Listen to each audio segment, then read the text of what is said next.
In this video, I'm going to show you how to connect Soundpad to Discord the right way, so your sound effects actually play clearly for your friends without getting cut off or muted by Discord settings.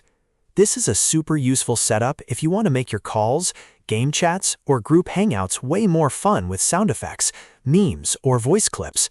And if you want more simple tutorials like this, go ahead and hit that like button and subscribe for more step-by-step help. Alright, let's jump in.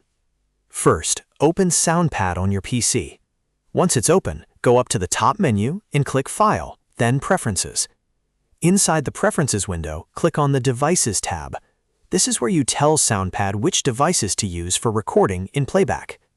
Under Recording Devices, choose the actual physical microphone you normally use to talk to your friends. This part is important because Discord needs to hear the same mic that Soundpad is working with. If you pick the wrong input here, your setup may not work properly. Next, look at Playback devices. You can leave this on default in most cases, or select your headset if you want Soundpad audio to route through it. If you're using headphones or a gaming headset, selecting that device can help keep everything consistent.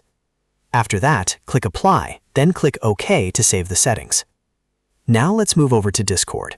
Open Discord and look at the bottom left corner of the screen. Click the gear icon, which takes you into User Settings. On the left-hand side, under App Settings, click Voice and Video. This is where Discord controls all of your audio input and output options. For input device, select the exact same microphone you chose in Soundpad. This is one of the biggest steps in the whole process because both apps need to be using the same physical mic path for everything to line up correctly. For output device, choose your headset or speakers, depending on how you listen to Discord. Now scroll a little farther down because Discord has a few built-in audio processing features that can interfere with Soundpad.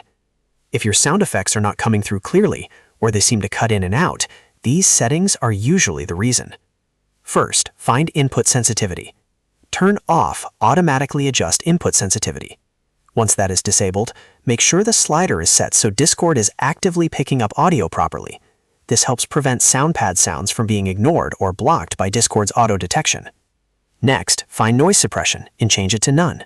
Discord's noise suppression can sometimes treat sound effects like background noise, which means it may reduce or remove the audio from Soundpad. Turning this off helps the sound stay clean and fully audible. Then find Echo Cancellation and toggle it off. Echo cancellation is useful in some situations, but it can also cause issues when you're trying to play sound effects through a virtual or mixed audio setup. Disabling it gives Soundpad a much better chance of coming through with distortion or silence. Once you have all of that set up, you can test it by playing a sound inside Soundpad while connected to a Discord voice channel. If everything is configured correctly, your friends should hear the sound effect clearly. If not, go back and double-check that both Soundpad and Discord are using the same microphone input and that Discord's processing features are turned off. And that's it. You've now connected Soundpad to Discord and adjusted the settings so your audio can play properly. This simple setup can make your voice chats way more entertaining, and once you save these settings, you won't have to redo them every time. If this tutorial helped you out, please give the video a like and subscribe for more easy guides just like this one. And if you want, I can also help you with more Soundpad and Discord fixes next. Thanks for watching, and I'll see you in the next video.